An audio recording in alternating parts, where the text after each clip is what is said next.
नमस्कार शेतकरी मित्रांनो, मी अनिल ताथोड आणि तुमचं स्वागत करतो आपल्या या शेतकरी मित्र या यूट्यूब चॅनलवर. मित्रांनो, आपल्याला बरेचसे जे आपले कांदा उत्पादक शेतकरी बांधव आहेत, ज्यांनी यावर्षी कांद्याची लागवड केलेली आहे, ज्यांनी यावर्षी कांद्याची पेरणी केलेली आहे, त्यांच्या बऱ्याचशा कमेंट्स हे आपल्या पेरणी केलेल्या कांद्याबद्दल आल्या आणि त्यांचं असं म्हणणं होतं की आता कांदा आता 100 दिवसांचा झालेला आहे, काही जणांचा 110 दिवसांचा, तर काहीही जणांचा 120 दिवसांचा कांदा हा झालेला आहे. आता या कांदा पिकाला शेवटचं पाणी कधी दिलं पाहिजे, कांदा काढणीच्या किती दिवसापूर्वी आपल्या या कांद्याला पाणी देणं बंद केलं पाहिजे, जेणेकरून आपल्या कांद्याची जी कंदाची वाढ आहे, कंदाची फुगवण आहे, ही चांगल्या प्रकारे होईल आणि आपल्याला कांदा पिकामधून एक चांगलं उत्पादन मिळेल. मित्रांनो, तुम्ही बघू शकता आपण जे या कांदा प्लॉटमध्ये आहो, या कांदा प्लॉटमध्ये आता या कांद्याला जवळपास 110 ते 115 दिवसापर्यंतचा कालावधी आता हा झालेला आहे. 115 दिवस मला वाटतं मित्रांनो या कांदा प्लॉटला झालेला आहे. तुम्ही बघू शकता या कांद्याला सध्या जे आहे ते शेवटचं पाणी चालू आहे मित्रांनो. तर बघा, थोडंसं यांनी एक 4-5 दिवस लेट केलं.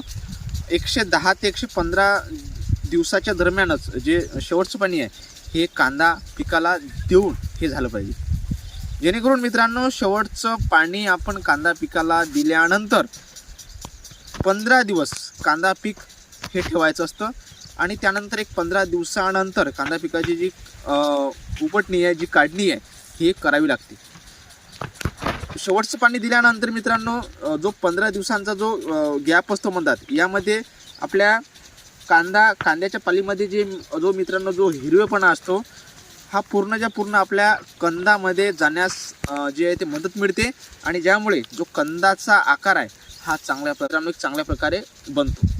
आपण जर शेवटपर्यंत कांदा उपटणीपर्यंत जर त्याला पाणी देत राहिलो तर ज्याप्रमाणे कांद्याची फुगवण व्हायला पाहिजे ती फुगवण होत नाही.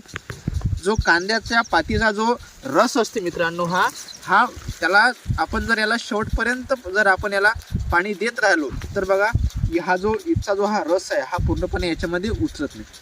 म्हणून जेणेकरून कांदा काढणी आपल्याला जेव्हा करायची आहे त्याच्या एक 15 दिवसापूर्वी तरी त्या कांदा पिकाला पाणी देणं तुम्ही बंद करा. त्यानंतर जे आता तापमानात उष्णता आहेच आणि या उष्णतेने मित्रांनो जे या कांद्याच्या पालीतला जो मित्रांनो जो काही रस आहे हा या कांद्याच्या कंदामध्ये उतरण्यास मदत मिळेल. बघा, हे माझ्या अनुभवावरून मी सांगतोय. मी बऱ्याचदा कांदा उपटणीच्या 8 दिवसापर्यंतही त्या कांद्याला पाणी देऊन पाहिलं आहे. बरेचदा 15 दिवसापूर्वी त्याची जे पाणी आहे हे बंद केलं आहे. पण मला जो छान रिझल्ट आहे तो जेव्हा कांदा काढणीच्या 15 दिवसापूर्वी त्याला पाणी देणं बंद केला तेव्हा मित्रांनो त्याचा एक छान रिझल्ट हा पाहायला मिळाला आहे. तर मित्रांनो, ही जी काही माहिती सांगत आहे ही माझ्या अनुभवावरून मी तुम्हाला सांगत आहे. तर तुम्ही पाहू शकता सध्या हा आता 115 दिवसाच्या वर या कांदा प्लॉटला झालेला आहे. सध्याही या कांद्या प्लॉटला जे पाणी देणं आहे हे आता चालू आहे. म्हणजे आज याचं हे जे आहे शेवटचं पाणी आहे आणि आता जवळपास 130 दिवस हा कांदा प्लॉट घेणार आहे. म्हणजे आणखीन एक 15 दिवस याची कांदा उपटणी करण्यासाठी हे आता लागणार आहे. तर सांगायचं एवढंच आहे की कांदा काढणीच्या 15 दिवस आधी त्याचं पाणी हे तुम्ही तोडून टाका, पाणी त्याला बंद करून टाका. तुम्हाला एक त्यामधून एक छान रिझल्ट हा मित्रांनो पाहायला मिळेल.